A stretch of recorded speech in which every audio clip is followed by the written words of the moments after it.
everybody, welcome back to our channel. Can we talk with Monique? I think on the last upload I was talking about my journey and the fact that I received a diagnosis back in 2016 of July of breast cancer, and that I underwent focus. Can you see me? Can you see me now? Okay, there you go. And that I underwent a double mastectomy with bilateral reconstruction August of 2016. And I think I just spoke of, you know, how that was a very difficult time. But in this upload, I'm going to bring you to about a few weeks, 2 to 3 weeks before my surgery, and what occurred in my life. So, and wait, thank you and welcome for coming back to my channel. For those who are watching and tuning in for the first time, welcome, and I hope you all are doing well. So I get this diagnosis, I'm at home, I get the phone call, and all I can equate the feeling that I felt, I think my glasses fell. Oh Lord, and I need my glasses. They honking me, oh well. So all I can equate the feeling to is like surreal. It was almost like having an out-of-body experience, if I could equate it to anything. I just felt like, what did she just say? That I have had breast cancer? Me? And so for family members out there and people watching, know that when your loved one or you've received this diagnosis, I guess it's literally almost like you go into a state of shock, because you're trying to grapple with the fact and the reality that now things have totally changed. You know what happened? Your life changes within an instant, like a snap. So at 4:05, everything was okay. But you got that phone call at 4:06 and your life changes completely. Well, I'm looking for my glasses. I thought my glasses were in here, but I guess maybe they went underneath my seat. I guess I have to get it when I stop. So yeah, you get this diagnosis, you receive this information, and your mind has to process this. And so my mind had to grapple around, did I just hear correctly? And I think you go into a state of denial for a little while, but you quickly come out of a state of denial. That happens quickly. And I must admit, I wasn't frantic or going crazy or anything. I was very calm, but I did have a semblance of fear. But I listened to a CD, and I think in the Bible, there are scriptures, I think it's 80-something times that the Bible mentions fear not. So I had that in my brain, fear not, fear not, fear not. So I did not let fear encompass me and take me over. However, everybody is different. And like I said, for those people watching, when you or your loved ones go through this, please be there for them, to love them and support them through this, because it is very, very difficult. And for those who are receiving the diagnosis, your response is what your response is. There were also other scriptures that I looked at, and encouraging scriptures about just maintaining a positive thought, because I knew I needed all of my energy, all of whatever I had inside of me to go up against this disease that wanted to try to invade my body. I knew that immediately. And so I was in a state of shock, and I went through those phases of like, wow, you know, this is really happening to me. I can't believe this. But like I said, I remained calm. At one point when I told my oldest son, I did cry. But for the most part, I think that was the only time, because it was emotional, looking at my children and saying, wow, you know, you're faced with your mortality. That's exactly what this situation is. You are now faced with your mortality, and that's not something that everybody, you know, goes through. It's not the human thing per se. And so I grappled with it. I had to accept it and quickly go and formulate a plan of action. And I think in the last upload, I told you guys that within 6 weeks, I was on the surgery schedule. But in that same time, I was trying to work, and I had just started a new job. So therefore, I had no time off. I had no FMLA, which we consider here in the States family medical leave. And I had just bought a home 6 months prior. So, and rented out my other house 6 months prior to the diagnosis.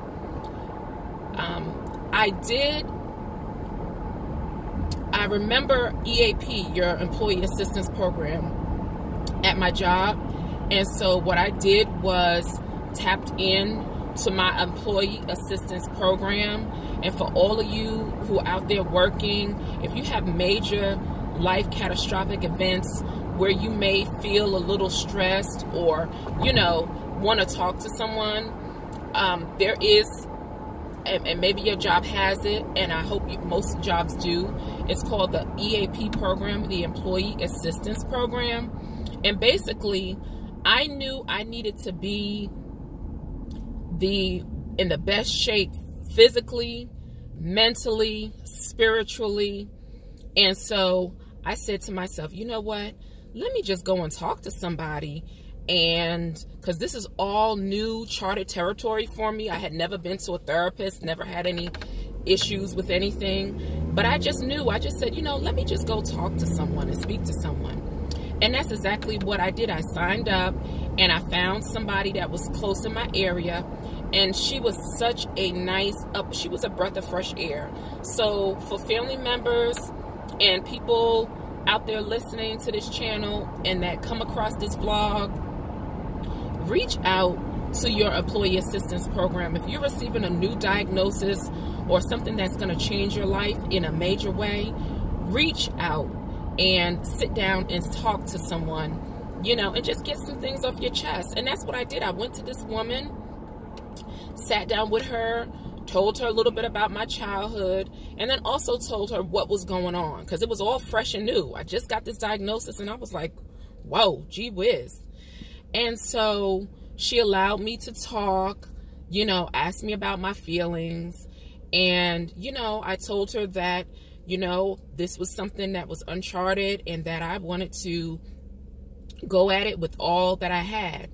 But in talking to her and telling her a little bit about my childhood, she realized that you're getting ready to have this major surgery, and you really need to be surrounded by people who truly care for you and love you to help you heal. And so I told her about a family member that was at my home. And guys, please just listen and bear with me. Some people may think I'm trying to knock somebody or put somebody down. I don't in any way have that in my soul or in my being. Not at this point anyway. Now, if you would have caught me maybe 2 years ago, but where I'm at right now, I'm essentially telling my truth. This is like therapy for me, and I'm hoping that others will see this and live in your truth, because when you're going through something and battling something like that, you can't sugarcoat it, pussyfoot it, beat around the bush. You have to hit things head on. And if there are people and individuals in your life, there are two things that you have to, that may not serve you well, that are abusive or are not good to you. Two things you have to do. One of the most important things you have to do is look at yourself, right? We're not here to point fingers and blame, but you have to look at yourself. Why is this person in my life? Why is this person here? And what do I contribute to it? And then the other thing is, if you're getting ready to face something as serious as a cancer diagnosis or getting ready to have major surgery, If there are people in your life that you know have not been consistent, have not been loving, have not been caring, have not been nurturing, have not been uplifting, you may not want them around. No, let me rephrase this. You do not want them in your life at that time. You do not want them around, because they won't facilitate your healing, your mental and physical well-being. And why I'm mentioning this is I went to see the therapist. She was a female, and I told her some things about my childhood, and I told her that my mother in particular was coming down. And now you'll be able to see how this relates to narcissism and some of those video uploads that I put out earlier. So I speak to her, tell her some things about my childhood, and she stops me. And I know that this may be, what do they call, patient-client privilege. But essentially what she told me was, you know, I need to have supportive people in my life.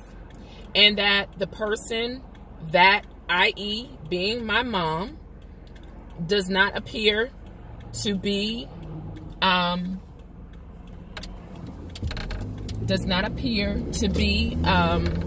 supportive. And from what she can see and knew probably about this surgery that I was going to have, knowing it was a huge surgery, knowing that it was going to take everything in me to heal, knowing that I needed to have all of the good vibes and great energy surrounding me, she basically said, as an advice, she didn't tell me what to do. She just gave me some advice and a recommendation. Her recommendation was that my mother needed to leave my home. How about that? Yes. She was like, I am sorry to tell you this, but from what you have told me and what you have revealed to me, this is not an environment that you want to come back into when you're trying to heal from surgery like this. And I was like, saying in my mind, oh my God, wow, this woman doesn't know me. She's only known me 1 or 2 visits. I think maybe it was the first or second visit. I think it was the first visit. And she basically told me, your mother, my recommendation is to have your mother leave sooner rather than later. And this was somebody who was outside of my household, who didn't know me from Jack. She had nothing in the game. There wasn't like it was another family member who was biased. She listened to me, she heard me, and she was like, she needs to leave. I left there that day ambivalent. I was like, wow. Feeling almost like, okay, somebody has confirmed that there's something wrong. And this was the beginning of my awakening, right? Of becoming more conscious, more awoke of what was really going on and the things that have occurred in my childhood, how they impacted my life, my relationships, and my health. And so she told me that my mom needed to go sooner rather than later. And I just drove home saying, wow, this is really confirmation. But I was also ambivalent because I did not want to rock the boat. I did not want to cause any confusion. But in the pit of my stomach, my intuition and my conscience said, no, this is what you must do. So I go home, but I don't tell my mom right away. Focus. Focus. Sorry about that. I'd go home and I don't say anything to my mom right away. I don't say anything the second day. I don't think I say anything even the third day. But I could hear her voice telling me, you know what, she needs to go home sooner rather than later. But as the universe, whoever you believe in, God would have it, one particular morning I was getting up and I was making some breakfast in the kitchen. And I had not, through this whole time, complained about this surgery. I just took it, and I was like, this is what I have to cope with. I am going to get through it. And I was just looking full speed ahead. Well, my mom gets up and starts complaining about how her back was hurting, and just complaining and just being a nag, and just very ungrateful, I think, for it just kind of struck a nerve. And all I could think of in my head was, gee, I'm having this major surgery in 2 more weeks, and you're complaining that your back is hurting, and you're going on about irrelevant things, and it really didn't make sense. And that's when I realized there's a problem with this situation. I've not one time complained, but yet you have to make this situation about you. Not offering me any support, thinking, well, maybe my daughter is having a hard time or a difficult time. Let me show her some emotional support. Absolutely not. That didn't happen. I just turned around very calmly and said to her, you know what? I am getting ready to have surgery. And I was very blunt and upfront about it. I'm getting ready to go, this is what I said, have my breasts cut off. And I'm in a fight for my life. And not one time have you heard me complain. But yet you sit here and complain about your back. I said, and this and that other. And just so indifferent. I said, you know what? You have to leave. And I went on to tell her that this is not just as a result of that, of what you're saying to me right now. Why I'm telling you to also leave, it's for the best for me to be able to heal. I said, because even my therapist that I just went to for the first time, her recommendation was for you to go. And thus she left. So I'm bringing this to you guys' attention because these things, these difficult situations will come up. And I had to think about myself and what was best for me to heal. And so 2 weeks before my surgery, guys, I had to tell my mom to go back to New York and grapple with the fact that there's something seriously wrong with the relationship, with just things in general. But I couldn't take my brain to focus on it so much. My goal was get through this surgery, heal, and that was it. That was my total focus and goal. I wasn't reactive, screaming, none of that. I just told her, nope, you have to go. And this is the situation, very calmly, because I knew I needed every single ounce of goodness, greatness, love, peace, energy. I needed everything in my being to battle this thing. And I also knew that if people who were not around me did not really care, that they would have to exit stage left. So this is what happened 2 weeks prior to my surgery. And I think sometimes in life there are challenges that come up, but when it rains, it really does pour. So not only did I receive that diagnosis, but then I had to deal with the fact that, okay, my mother had to go, but I was in the survival mode. So I was like, hey, if she gotta go, she gotta go. So be it. And I spent the rest of the 2 weeks on the internet watching Netflix funny comedies. One of them I watched that cracked me up, Grace and Frankie on Netflix with Lily Tomlin and Jane Fonda. That I watched that continuously, and other funny things on TV, because laughter is good medicine. So I'm not going to keep you long on this upload. I'm going to stop right now, and I will check with you on the next upload and tell you the next series of events that occurred in my life after I received the diagnosis, and 2 weeks before I had to have surgery. So with that being said, I hope all of you guys are having a blessed week and a blessed weekend. I hope your weekend was